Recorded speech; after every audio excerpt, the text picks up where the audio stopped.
Welcome to our Devos. We're talking about boundaries that bless.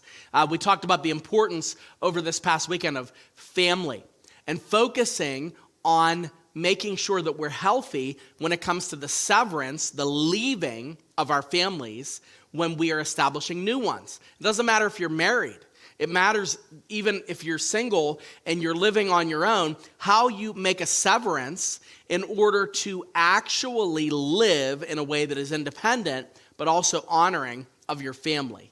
So today, I want to encourage you to think about this, that when in doubt, choose love. Here is a startling revelation, and I mentioned this over the weekend.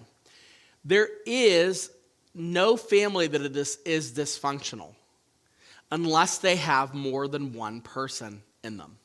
So every family is dysfunctional, everyone, because you're dealing with people that have sinful patterns of behavior and people that have selfishness and people that have blind spots and people that have some proclivities that maybe are probably not ideal for having a healthy family. So when you think of that, of course there's going to be mistakes. Of course there's going to be bad behavior. And some family members' behaviors is worse than others. However, when in doubt, like if you're like, what should I do? How do I deal with people when they're not behaving the best way or when I have to forgive? Just choose to love them. That doesn't mean you enable bad behavior, not at all. That doesn't mean that you ignore when conflict arises, no. But it means that you just say, look, I love them and this is what I'm willing to do here, but I just want to make sure that I love them first as the priority. And sometimes loving means I'm going to create distance. Sometimes loving means that I'm going to lean in on a hard conversation. Sometimes loving means, hey, we need a little bit of a separation here. And we need to kind of figure out what the status is of the relationship, a DTR, define the relationship, right? Like, are you going to keep having these unhealthy conversations in front of my children? Are you going to keep doing this? This is where you have to really be granular about what loving a person looks like in that situation. Now, in 1 Peter chapter 4, verse 8, Peter writes, above all, keep loving one another earnestly, since love covers a multitude of sins. I think no truer words have been spoken with regard to the family. You could do a lot less, a lot worse, I should say, than just simply saying, okay, I love them, but I'm not going to do what they're doing. Or I love them, this is what I'm willing to do for my immediate family, and I'm not necessarily going to do what you want. My love looks like having a healthy, strong, but boundary-filled conversation.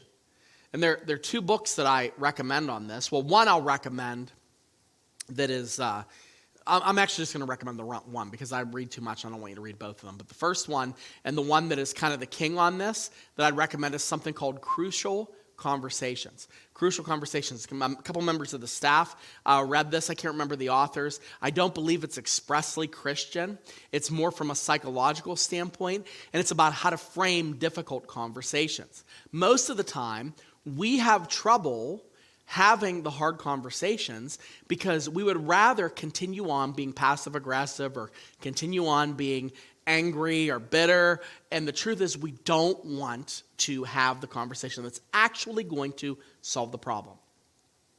Well, this book gives you some outlines for how to have crucial conversations. And sometimes loving means that. Sometimes loving means I'm actually going to not really talk to them any more than I have to.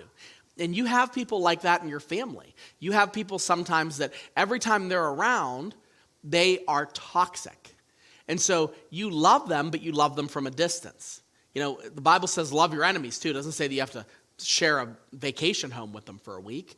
So you have to consider really what love looks like. But my whole point of this is when you're thinking about people, when you're thinking about your family in particular, love by default. God doesn't give us permission to hate anybody, but God tells us that we love them, and love will often cover a multitude of sins.